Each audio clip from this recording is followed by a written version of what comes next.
साल 2025 खत्म होने के पहले ही किसी ने एक्सपेक्ट नहीं किया था कि हमें मोदी जी और अर्नब गोस्वामी का वन ऑन वन देखने मिलेगा। पूछता है भारत, मोदी सरकार क्या करे? I want to ask the BJP and the BJP highest leadership today. एक तरफ मोदी सरकार कहती है हमने ये कर दिया, वो कर दिया, बड़े बड़े एयरपोर्ट बना दिए, पर क्या हुआ? ये अचानक से अर्नब गोस्वामी को क्या हो गया यार? पहले दिल्ली AQI, उसके बाद अब अरावली पहाड़ पर बड़े बड़े सवाल खड़े किए जा रहा है, और वो भी किस पर? मोदी जी पर। अरे मोदी जी पर कौन सवाल खड़े करता है यार? अरे सवाल ही पूछना है तो अपोजिशन से पूछ लो, राहुल गांधी से पूछो, नेहरू से पूछ लो। भाई मजा आया।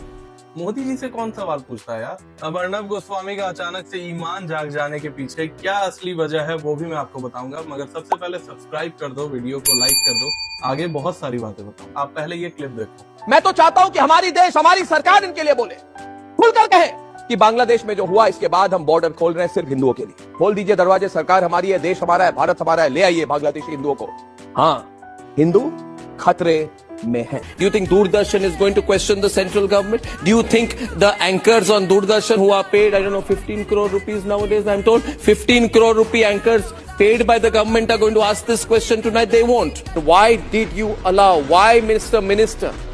Why is the Modi government allowing the Supreme Court to dilute the definition? The nation wants to know why you have done this. What is the compulsion? Chill भाई, क्या हो गया? पैसे वैसे आना बंद हो गए क्या? क्यों ऐसा कर रहा?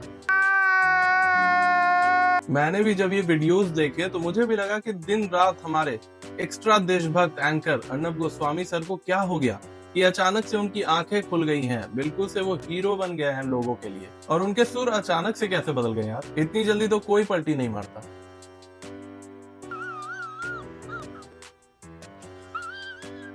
देखो, आप वजह किसी भी चीज को मान लो कि अचानक से हो सकता है कि उनका ईमान जाग गया होगा, उनकी अंतरात्मा जाग गई होगी, लेकिन ऐसा कुछ होता नहीं है। इसके पीछे भी देखो वजह वही होगी जिसके कारण ये सूट बूट वाले एंकर दिन रात एक ही नाम को जपते रहते हैं, बड़े बड़े नेताओं के दलाल बने रहते हैं। और देखो, पैसों की बात सिर्फ हवा में मैं नहीं कर रहा हूँ, ये अर्नब गोस्वामी ने खुद भी बोला है कि बड़े बड़े एंकर्स, दूरदर्शन के 15 करोड़ वाले एंकर्स तो ये सवाल उठाएंगे नहीं, इस कारण से मुझे उठाना पड़ रहा।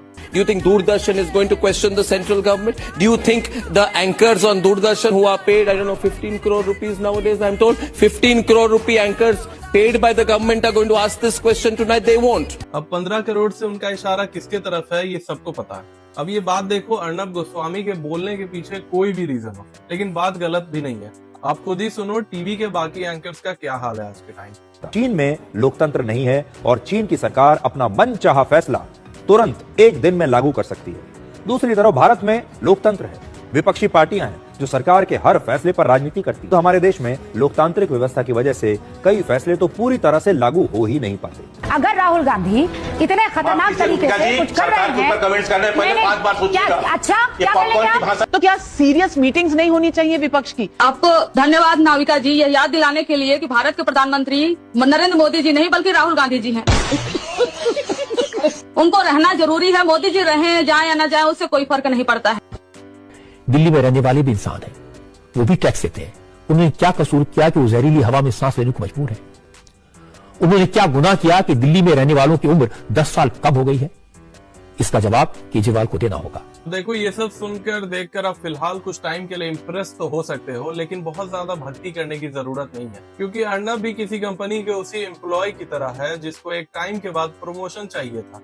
एक्सपेक्ट कर रहा था कि कम से कम इंक्रीमेंट तो मिल ही जाएगा, लेकिन नहीं मिलने पर उस तरह के एम्प्लॉयज होते हैं ना, जो बॉस को ही आग दिखाने लगते हैं, नाटक करने लगते हैं, अपने काम गिनवाने लगते हैं। वही हाल है अर्नब गोस्वामी का, जहां हर तरफ केवल सरकार को डिफेंड करने के लिए अनाप शनाप बहाने बनाए जाते हैं, वहां पर सिर्फ आपने इतनी हिम्मत दिखाकर हमारा सहारा बने हो, आप हमारे मसीहा बने हो आप। अजय घंटा, ऐसा कुछ नहीं है। मैं लिख कर दे सकता हूँ कि कहीं ना कहीं से इनकी फंडिंग पर आफत आई है, इसलिए अचानक से देशभक्ति इनकी जाग गई है। और मैं पक्के तौर पर लिख कर दे सकता हूँ कि जिस दिन इसकी बात फिर से बन जाएगी, ये वापस उसी टोन में आ जाएगा, वापस अनाप शनाप लोगों से उल्टे पुल्टे सवाल करना शुरू कर देगा। और जितनी जल्दी ये अचानक से 1-2 दिनों के अंदर सुपरमैन बना है ना, ये फिर से वापस अपने जोकर वाले फॉर्म में आ जाएगा। वीडियो अच्छा लगे तो प्लीज सब्सक्राइब कर देना, लाइक कर देना, और छोटा सा ही सही लेकिन एक कमेंट कर देना। Thank you.